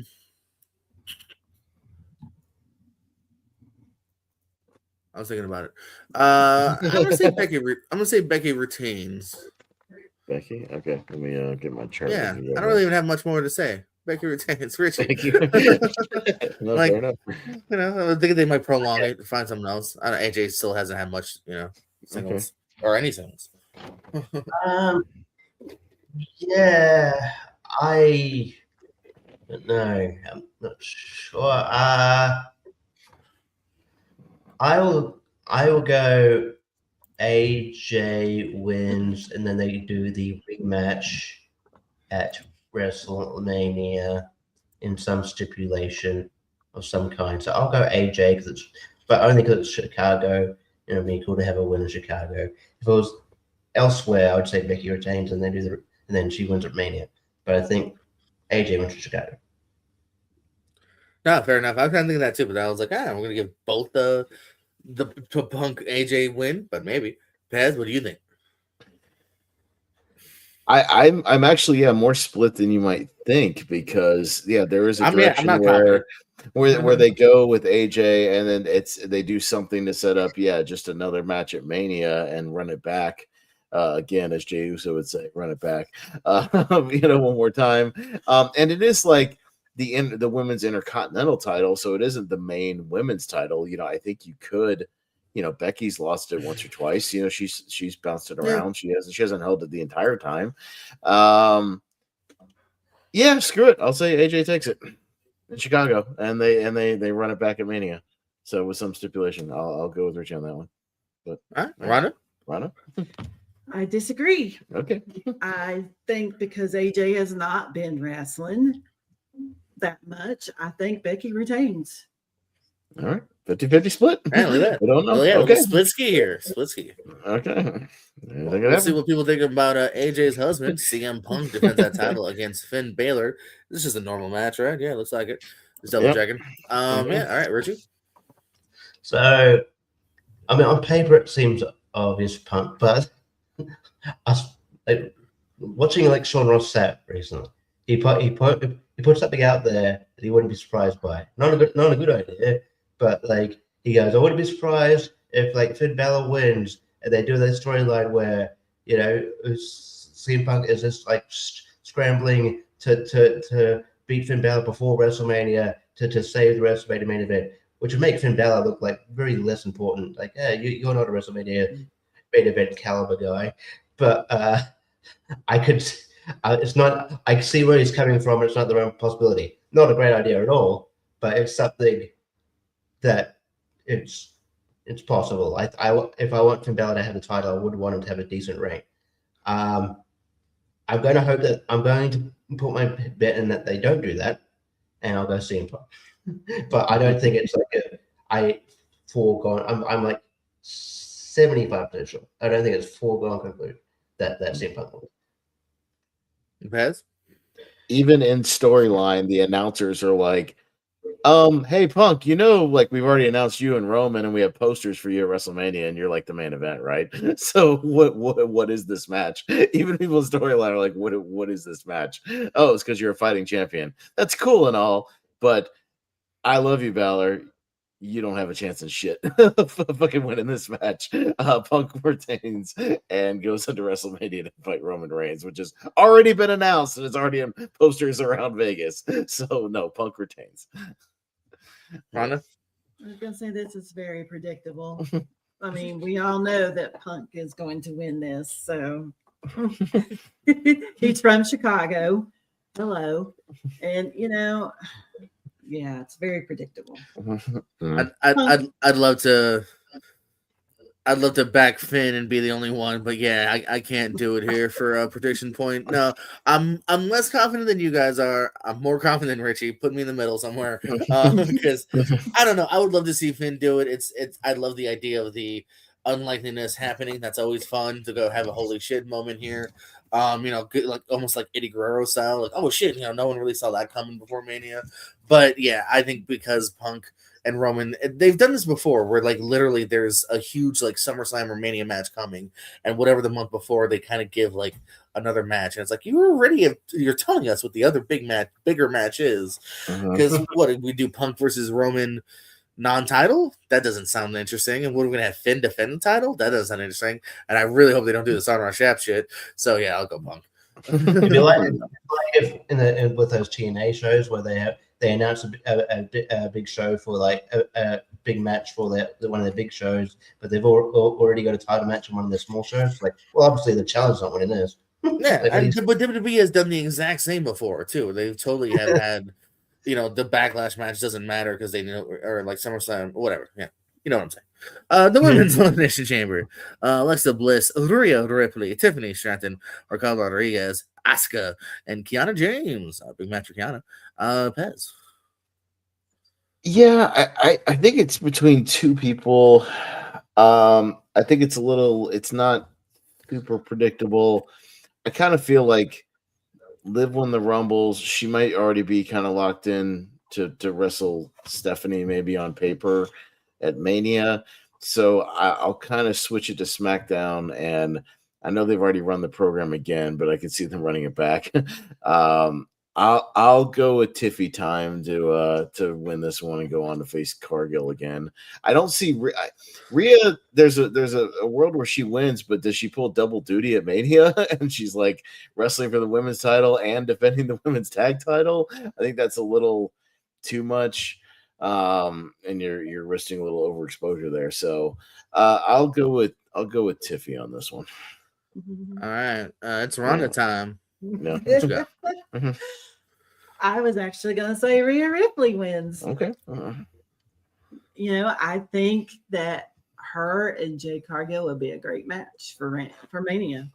I don't know that they're going to do a Rhea and Io tag match, are they? We don't know. The card's not out. I would say the women's tag title is usually pretty safe assumption for the most part. Mm-hmm. Richie? Yeah. Just quickly, I like that Keanu James getting a shot here. She's decent. But that being said, I don't think she's a shot here. I'm operating on the other assumption it's probably for the SmackDown as well. That doesn't necessarily mean a SmackDown roster member will win. It just means that the person who's maybe a Raw member will probably go to SmackDown. I don't know. Rhea's a safe bet, but I don't know. I don't know. You know what? Just to make it interesting, Raquel Rodriguez. I don't know. I think that would make an extra wrinkle. Like, oh, is she gonna, be added to our, Liv will be like, oh, is she gonna be added to our match? Or is she gonna go? Yeah. So I don't know. I like the idea of Raquel winning. Yeah. Well, shit. I don't know if anyone noticed, but I totally cheated and had Richie go before me because I wanted more time to think. And that actually made my decision worse. Shit, that backfired because I like the idea of like Raquel and like that three-way now. You know what I mean? Like Raquel and Liv both go for the same person, and now there's a bit of tension between them. But I also feel like we're also going to get some Judgment Day tension with maybe Finn and Dominic. Is still my prediction there. Yeah, this one's kind of interesting. I like the fact that I'm not like sold. Although I don't see. Hopefully, Keanu will have a good look. But I think there's several. Look at some, just like 2 or 3. I'll go Tiffy time as well. I think she just kind of makes sense and can solidify that match more. I feel like the Raw match is pretty set to a degree. Right. Well, let's do the 2 opening participants.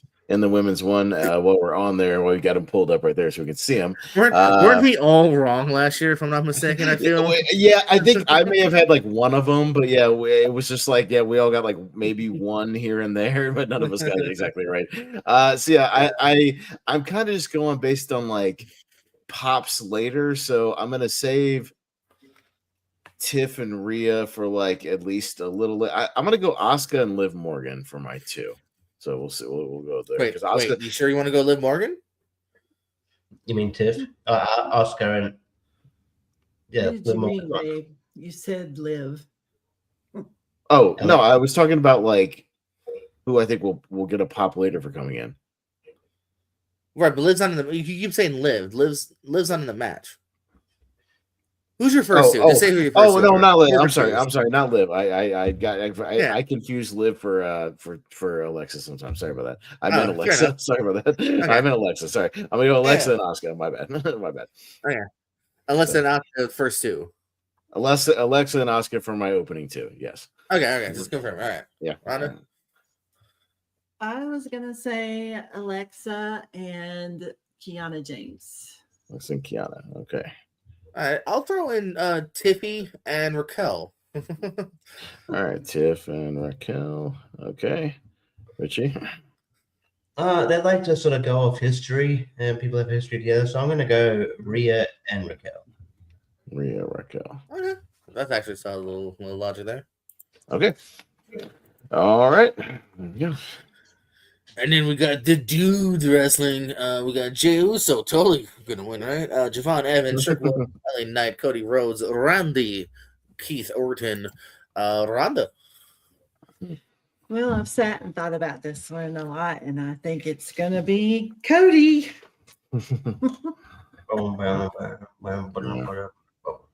Because he's had a feud with Drew.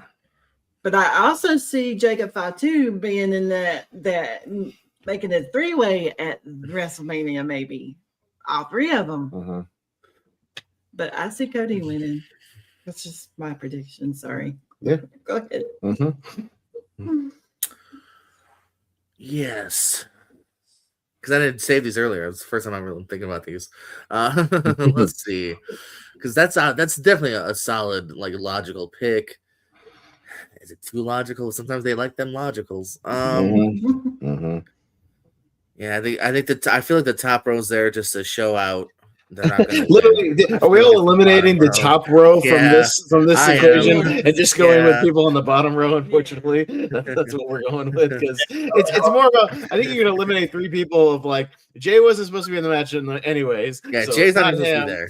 Javon is not there yet. He's not winning. He's fun, but look, Corey Graves literally even said it. Corey Graves like, what if he did a cutter off the chamber cell? Like, well, he's still doing that now.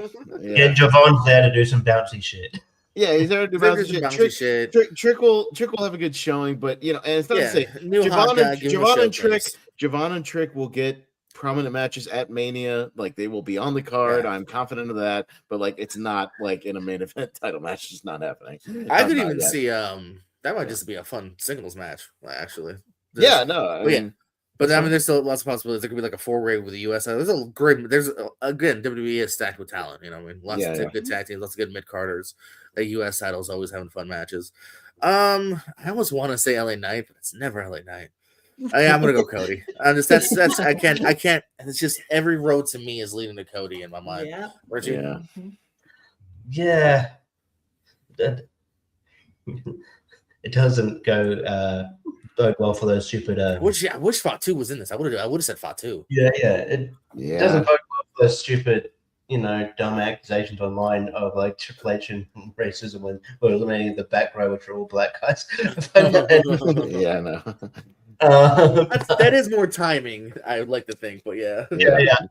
But a year from now, maybe they are winning. Like I could see Trigger a year from now winning this. Yeah. Thing is, I think we are heading towards a multi-person match at Mania, but I can also see Randy Orton and even potentially, weirdly enough, Aleister Black being in there, considering he just pinned Randy Orton. So just to be different, my heart says LA Knight, my brain says the other two, but I'm gonna go Randy Orton. Randall Keith Pez. I'd love to go with my heart on either Orton or LA Knight, but I really need the roster swap because I had to burn my last one, so I'm going with my brain and saying Cody. So that's where I'm going with. Because I think it's inevitable that it's going to be some kind of Drew, Cody, Fatu, like 3-way. They'll work Fatu in there, after this, and on the road to WrestleMania, because him and Drew and have had some stuff too. So they'll work that into 3-way just to be different from Roman and Punk, doing the one-on-one. So I think that makes sense. I wish it was Fatu. You could do the other thing where have Fatu win this, like JPO was saying, have Fatu win this, then work Cody into the 3-way after the fact and give Fatu the shine. That makes more sense. I thought has Cody had a rematch? My contract, and then you have that monster in there instead of Bronson. You have Fatu in there to play that kind of monster role. Like I'd be all for it. Have him get the big win. I think it would pop the crowd, but. Yeah, I gotta go with my brain and say Cody pulls it out. We start. I mean, hell, even it's being sponsored by Wheatley Vodka, the thing that's sponsoring his podcast. Yeah. So, all right. Shit. Yeah. All right. Well, let's run the same order. Rhonda, what's your 1 and 2 for this one? Gosh, this was. Because I don't know this one, but I will say Trick in LA. Okay, Trick in LA. All right. Okay, this one's interesting because my logic last time was a heel and face. This is actually super face heavy when you look at it actually, because I guess Bronson maybe would have been the second heel, but really it's Trick and a bunch of faces. Which means I actually think we start maybe double face. I'll go Randall Keith and Javon. They can do some fun shit. Well, they have a history too. Yeah, I'm just saying I think it'd be because you also want to start hot. I think that might be a hot opener, but that's a good. Sure. I like the other two also. Yeah, Richie. Yeah, I think you'd want Javon to come in and with his full speed doing his cool shit. So I'm gonna go Javon, and I'll go Jey Uso. Javon Jay. Okay. And I'm gonna go. Let's do throwback NXT star. Let's do Trick and Javon to kick things off. I'm gonna go Javon and Trick to kind of get the crowd hot, get them going, and do some cool shit. Yeah, get a little whoop that Trick. Let him and Javon have a little NXT, do some fun stuff. I like it. Get it going. Yeah, I'm in with that. So okay, I like it. At least we're kind of different all over the card, so hopefully this works out when we get to different, things. Yeah, we the only one we're unanimous on is Punk retaining in his match. So sorry, Finn. Sorry, Finn. Yeah, sorry, Finn. Hey, listen, I picked you up on the roster because you're a good guy. You're a good cat. My hopeful heart goes Finn turns face, becomes the demon, beats Dominic, has a nice IC run, goes for the world title, wins it then. SummerSlam. Boom. There you go. Yeah. It's not going to happen. Just throw it in your head. Yeah.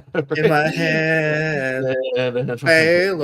Baylor. I don't know. Demon. Yeah. But Chamber is normal time, 7 p.m. By the way, they're back in the U.S. So yeah, normal time.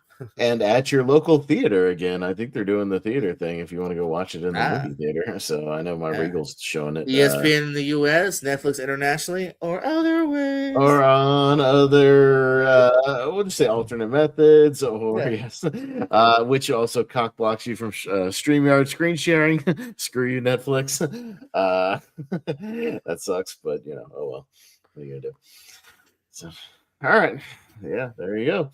So finally getting the PLE roster swap spot on the line, as with all of our fantasy things there. So there's your match, and there was 4 last year, so I don't expect any last minute. So I know there's rumors. They might have Drew and Fatu have a match. No, if there was a last minute, it would be smaller than that. It would be a Jade or a tag, or it'd be a tag match or something. But then again, that would require them to book the tag. So that would require any tag teams to be on television at all, which they aren't. So that's not. We'll get one random Mania and we're getting Dom and Penta for the IC title on Raw after. So that's not again.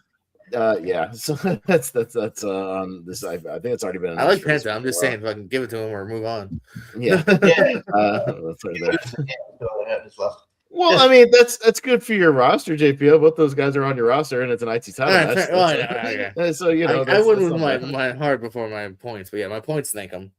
Sure. There you go. So yeah, that's all I got, man. Unless you guys have anything else you want to run tonight, we're good to go. I forgot to switch the banners, but sorry, we just did Elimination Chamber predictions. My bad. Because you didn't know from Howell was putting the images on there. But yeah, just getting everything caught up. So it's good to get back with you guys after a little absence.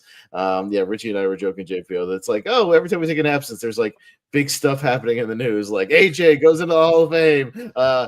Bronson Reed gets hurt and the Vision is in shambles. On the movie side of things, just a tangent to movies. Robert Duvall dies. Robert Carradine dies. Like all these things. We got to do tribute episodes. God damn it. All this stuff is going down. So it always seems to have weird wrestling connection. I guess Stacy Keibler was really close with James Vanderbeek.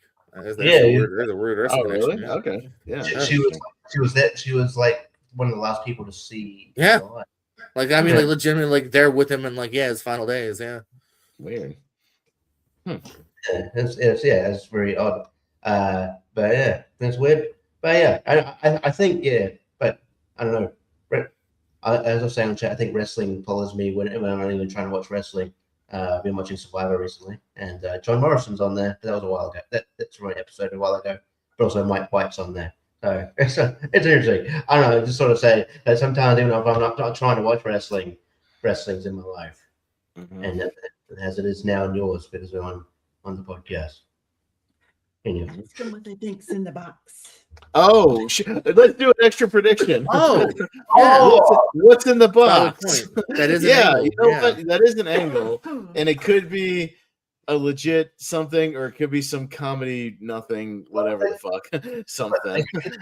So, the idea that it'd be Jericho, like just think about Lovely Leaf for a second. So if it was Jericho, is he just gonna live in a box and just like It's gonna be a skeleton with Jericho's jacket. He's been dead for the last 2 weeks. he's just gonna they're gonna drill Yeah, because holes. whoever's in a box is sitting in there, surely dead of suffocation by now and starvation. So,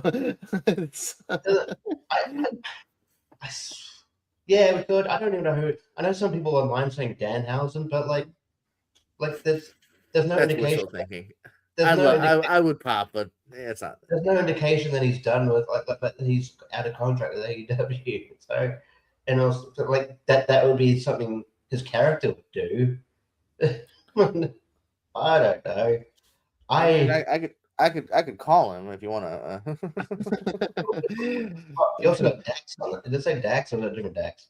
Yeah, Dax the X. Yeah. I do have. I still have a few. Oh no. I still have a few wrestlers in mind, but it's from like 2008. But I'm assuming it's still their number because it has their Facebook picture automatically on there. So I have a couple. Where's mine? I got Colt Cabana's phone number. Anybody want that? Hey, I do. I have unfortunately I have Jay FIP Briscoe, champion, who is no longer with us. I still have his phone number in here. That's sad every time I look at it. But I didn't want to delete it. I have John Davis. If we want to call John Davis, we can do that. I can call Corey Chavis, Rain Man. Chuckles the Clown. Anyone friends with Chuckles the Clown? Yeah. I have QT Marshall's number. Anybody want that? I'm assuming it's still the same one. Oh, we can call him on did you? Is he black? I only asked that because he was on a list of like top black wrestlers, and I was like, what? Is he not? Not to my knowledge. I swear, either somebody really screwed up their facts, or he's just has a very white mom. Because I've seen his mom in the doc. I think the mom's definitely white. I think.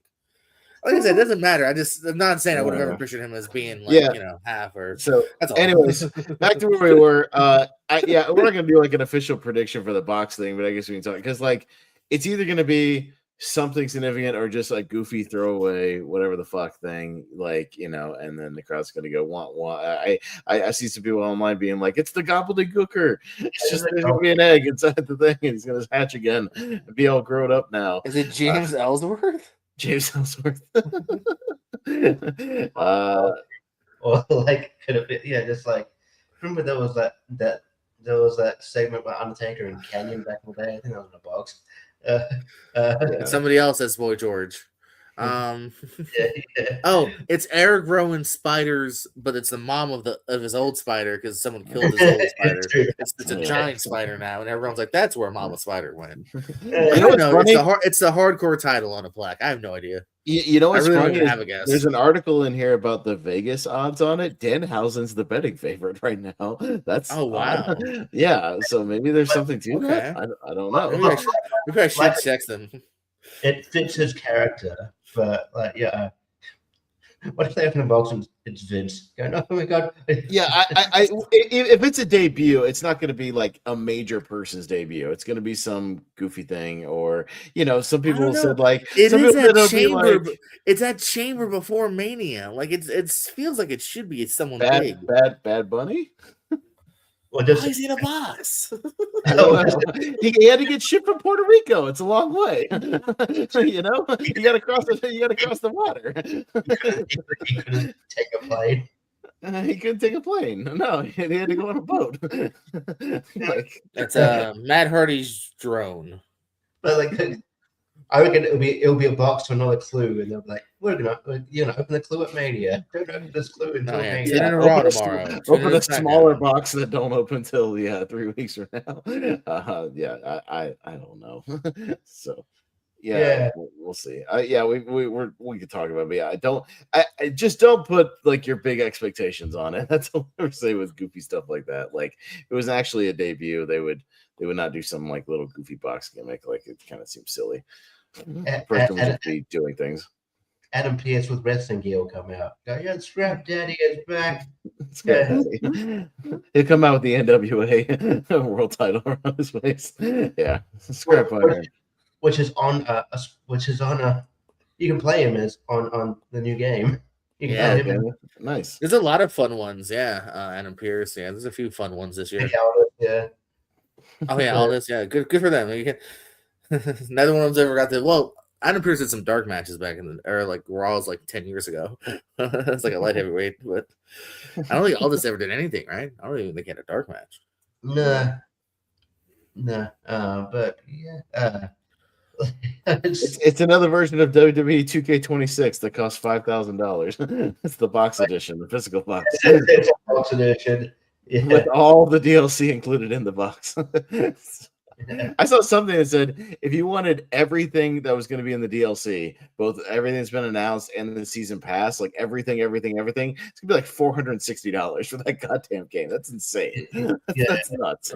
For like every single version of everybody, every extra thing tacked on, like it's ridiculous how many different versions they put of this game out. Even just the standard version, just the standard is like standard game's like $80 now. It's ridiculous. It's insane. But I feel like how like that they've you can like play through and unlock things, which I remember back in the day, like in Tekken and shit like that. The whole. Well, even on the original SmackDown games, you play through the story mode with a character, you unlock like one person on the way, and then one person when you finish it. You play it as another character, you roll through, you unlock somebody else, at the end of the thing. Yeah, like that was like, yeah, you played Tekken, you'd run it through. I mean, sometimes you can still do that. Just they go, hey, do you not want to do that? And you can pay to cheat. Yeah, you can just get it right now. Which sometimes I've done because I'm like, yeah, I don't know if I can do that storyline over again. No. I'm part of the problem though, because I paid over $200 for the Monday Night War edition. That's coming out soon. So I'm part of the I think I've done the $100 one once or twice, and even that makes me feel fucking dirty.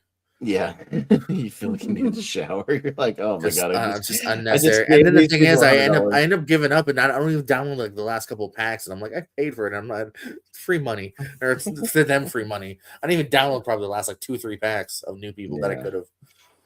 It's like I move on sooner or later, Do you think it could be a surprise entrant that might disrupt one of the Jake Paul? No. Jake Paul shipped himself, and he's gonna give his brother a hug. Logan's gonna open the box. It's gonna be his brother. Mike Tyson wants a rematch. Yeah, but here in the WWE. I don't know. I just don't think it's going to be anything like super significant. I don't know. It's whatever. Yeah, I'm definitely like hedging my anticipation, but I don't know. It's their fault for having anticipation. It's on a pay-per-view. It's been now weeks. Like it's one of the better built-up things of the show. but also the fact that we forgot that was even happening when you said something as well. Because I'm used to just going match. I forgot that there's an angle this time as well.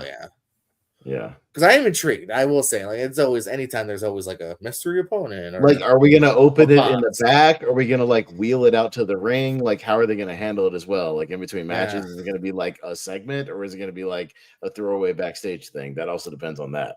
You know what I mean? Like, does somebody wheel the box out on a forklift, like to the ring and then open it, or it's Chainsaw Charlie. Oh wait, sorry, I said that joke without making it through. Yeah, I'm it's Sting, and Seth Rollins opens the box. If it was that was a fun box one. That was a funny one. Yeah. If it was Halloween, I'd just say it's Boogeyman. That's what it is. But like, it better not just be a random Boogeyman appearance. Is it going to be a thing now? Like, this is like the second year in a row we're going to have an angle at the show, like a built-up angle at the Elimination Chamber. They're going to do an angle every year as well as rest. Because last year was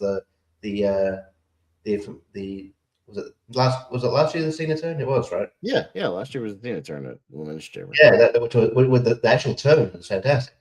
It was the aftermath that didn't quite live up to everything else. Yeah.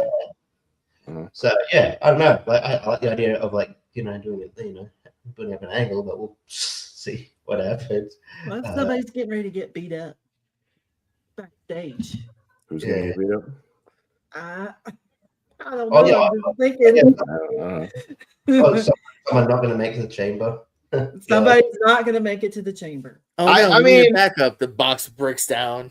I mean, it would be cool if like Jey Uso is about to get in the chamber, Fatu fucking lays his ass out and enters the chamber. Yeah. That would be better, and would it'd be similar to when remember when Cargill last year like broke into the chamber and like wrecked shop for the women's one? Like that was She fun. murdered Like Naomi, if you did right? something like that with Fatu, and Fatu was like, "Fuck that, I'm in this match now, Jey Uso, get out of my way," and he just like enters the chamber and like wrecks shop, like that would at least make it interesting. I was also Like, thinking that something. could correlate with the box. Like somebody Yeah. gets taken out, and then like you go Mhm. backstage, all of a sudden you just hear pound, pound, pound. Yeah, and yeah. then, like, you just see the door drop of the box, and then out comes whatever. Yeah. Wait, you're saying Orange Cassidy's in the box? Yeah, whatever. Whatever. I've been drinking orange juice. I don't know why I made a country. Speaking of, when you talk about Jey Uso, it reminded me. You see that coming out, and it makes sense because I mentioned how weird the elevation was. That apparently Brock Lesnar asked Cody and LA Knight to eliminate him, and Jey Uso. Oh, you can hear it. There's angles now. There's video now where he clearly as day says, "Eliminate me," or whatever. Yeah. Oh yeah, it's clear as day. He's like, "I'm done. I'm out."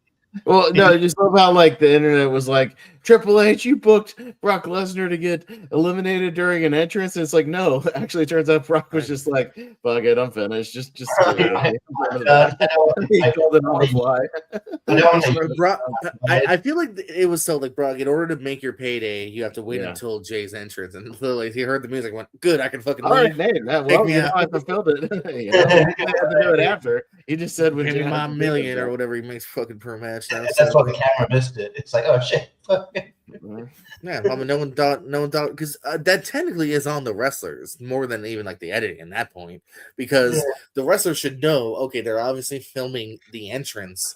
Like, let's not do anything major. That's usually when it's a lot of like fake eliminations or holds, or you know what I mean. Like they know that. Although if you go back and watch some of the older Rumbles, they've had eliminations when somebody's coming out that they had their show on replay.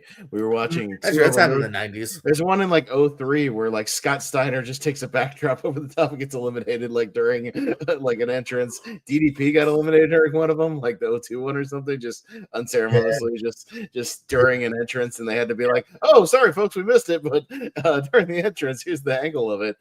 So just got thrown out. Okay, that shit happens then. All right. Yeah, I remember when the Steiner thing happened. I'm like, man, like a year before you were wrestling for the title on the show, and now they're not even showing your elimination. That is yeah, no, he had a really, but like mostly his fault, bad run, Steiner. Yeah. He didn't look good. That's the problem. I guess we forgot to mention. Speaking of Brock, they did announce that his WrestleMania match is an open challenge. So, that what you will. That's interesting. I'm thinking Gunther over Femi. If I can have Gunther, Oba. I think it's probably. I mean, they've been kind of hinting at the Oba thing, so I think it's Oba. I wouldn't be surprised if it was Oba. Give him I a spot. he could do the retirement thing. He's like, yeah, I'll do it if you put your career on the line. And then because there's rumors about Brock nearly being done. Oh, yeah, just go, and then Gunther needs to. Yeah, I mean, I feel like you got to set that up in promos, not just come out the day of Mania and say that, on the way to the ring. You know what I mean? That'd have to be like an agreement, but negotiation. No, we were just talking about the Brock open challenge thing. I was talking about the idea of like Gunther coming answering the challenge and then going, yeah, I will, but I've asked the challenge, but you've also got to put your I agree. Why wouldn't you hype that? I also feel that's why I'm actually leaning more towards Oba now, because why wouldn't you hype Brock and Gunther? Brock and Gunther is a high WrestleMania match you would want to promote ahead of time. Oba makes a little more sense as a surprise opponent than I think like Gunther. That could help sell tickets. I'm like just be a big lead to, right? No, the Oba thing makes sense, and if you put him over in Mania, that's a big spot for him for sure for like your first Mania. So I think that makes more sense. Or even if it's like I would prefer him to go over, even if they at least had a back and forth, I think it would be all right. But hopefully over. Yeah. So they're both listed as free agents on WWE. So it's like Oba's not like affiliated to the brand. No, they're still teasing. Yeah, no, he even popped up on a main event again. He beat up Joaquin Wild and won that match. So yeah, they're very much teasing.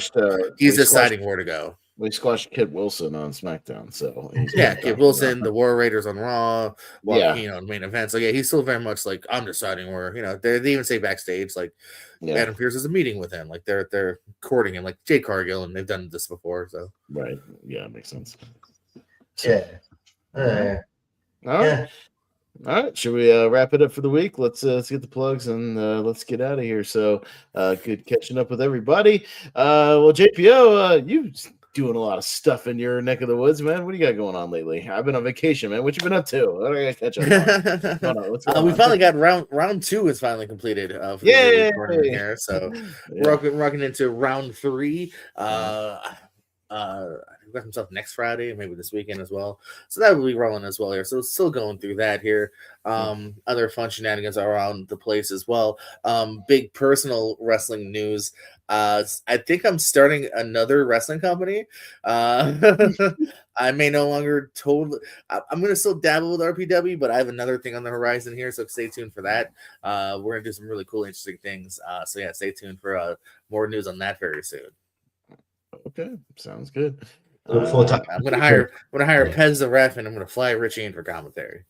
It's a long drive down to Florida, bro. That's a lot of gas money. Hey man, I got you, man. I'll pass. You know what's funny is that one of the companies I used to work for down there, they run in South Georgia, United Pro just like started up again, and I used to work for them. So had I still be in Jacksonville right now, I'd be probably still bouncing around to a couple of different promotions, I'm sure. So 3 hot dogs.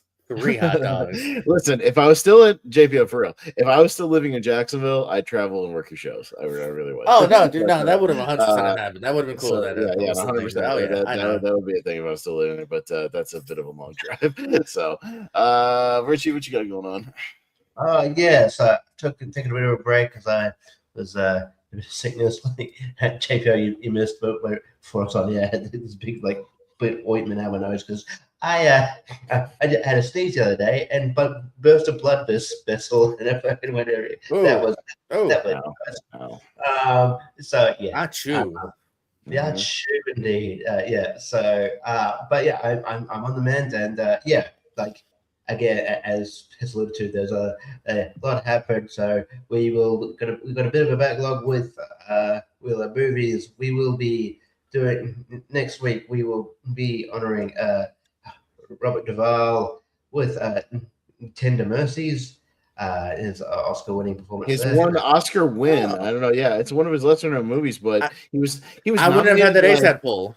Yeah, he was nominated 6 times, but the one win he got was from a movie called Tender Mercies from 1983, and which eerily sounds very similar to Crazy Heart. As far as a premise, if you look at the log line, it's like a musician. An alcoholic has-been country star hooks up with a widow and her son and starts a relationship and sort of makes a comeback. That sounds a lot like Jeff Bridges and Crazy Heart, does it not? Almost the same, beat for beat. Did Bridges win for that too? Yeah, he did. So they love a drunken. Yeah, but no, 100%. If you want to throw that out, for anybody watching now, JPO, I would throw that out on ASAP because that's a lower. I'm just saying, not many people watch Holy Marks. If you do, you could get maybe a free answer. I would say throw that out as a question because that's a way lesser known movie, but it is his. No, I was just saying I wouldn't have had that poll, but if it's an because you're gonna get Godfather, Apocalypse Now, the other. I just did he was number 19 recently on ASAP where I listed 10 of his movies. Oh yeah, so that wasn't one of them. Right. So I mean, it's one of the surprise, but it's on Tubi and it's available, so we're gonna watch it. I might actually even just watch that then for him. So yeah, cool. Well, and it's also it's gonna be. Not on the next ladder series, but one after that, it's 83. So I was I might as well check it out and do a little. Yeah, bit there, so why not? Yeah, wood stone. Yeah, unfortunately, and Robert Carradine also passed away. So we'll be talking about Revenge of the Nerds, the episode after. And you need to just rename the show the RIP. We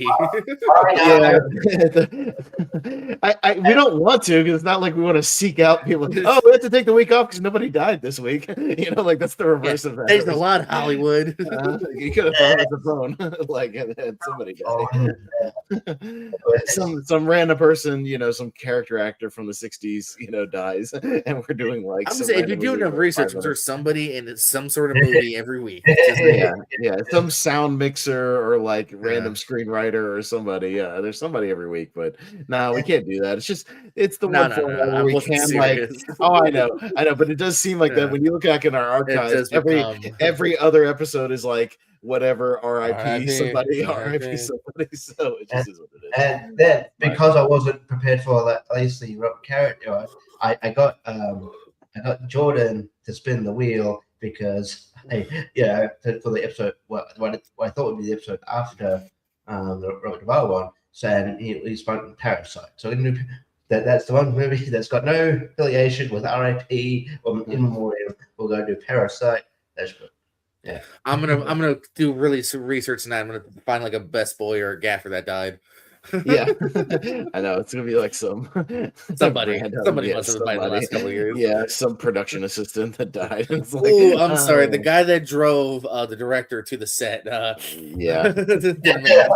No, I mean there is a website. I'm pretty sure that lists like Hollywood people that die, but even like non-actors and stuff, like people who had careers as like whatever, like screenwriters or cinematographers or whatever, random. It's not that, but if you ever go to Cinemorgue, if you ever want to see like how many movies has John Leguizamo died in, Cinemorgue will have all your answers. He gets stabbed in this, he gets shot in this. Like he'll give you. He's got the biggest profile, fucking Sean Bean or somebody like that. Bean, I feel like Defoe's died a lot. Leguizamo's got a few. Like there's several actors who are like, people who play like villains a lot who died and like I think Gary Oldman's died several times. Yeah, he's probably got a decent amount. Yeah, I would say. Okay. I did that in Jeopardy a couple of times. It was called "Bullets, My Only Weakness," and I'll just be like, "Who died in these 4 movies?" Oh, right. I can't remember the actor's name, but I'm pretty sure there actually was an actor who died in Parasite recently.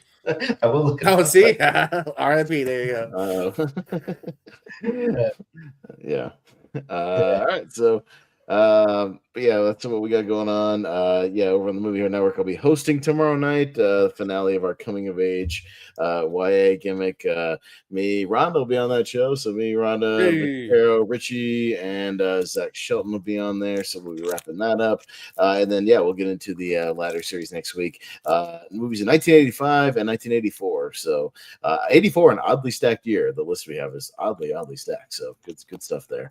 Ever since we cut it down to 64 for each of these like 80s movies, we just had the bangers pretty much, so it's good stuff all around. That's all I'll throw out there. Wheel of Movies will be coming back next week, and then obviously next week here on Only Marks we'll break down Elimination Chamber. We'll find out what's in the box, and we'll let you know and see what it was, and we'll keep going on the fantasy. So we'll wrap it up there. Good catching up with you guys. So for JPO, Richie Goodacre, for Rhonda, thanks for stepping in, Rhonda. I'm Austin Pez Howell, and we'll see you guys next time on the Only Marks. Bye.